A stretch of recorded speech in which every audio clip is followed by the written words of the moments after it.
stud that comes up through the corner of the backlight display board. Use a flathead screwdriver to carefully pry up on the edges of the board. Carefully lift straight up to remove the backlight display board from the operator interface.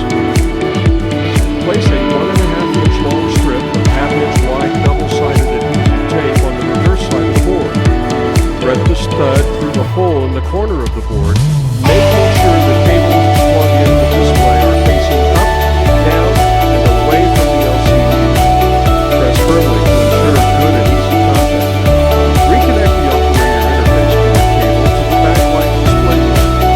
Line up the socket on the LCD board with the operator interface board and the 4 screw slots on the edges of the LCD, and firmly press down to plug in the socket.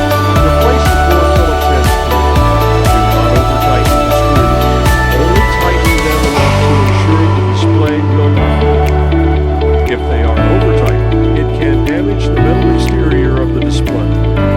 Once the screws are in place and the display does not move, loop the cables through the clips and plug them into the backlight display board. The top cable is routed through the clip upward and back down to plug into the backlight display board. If either plug is not going in easily, flip the plug over. The cables only plug in one direction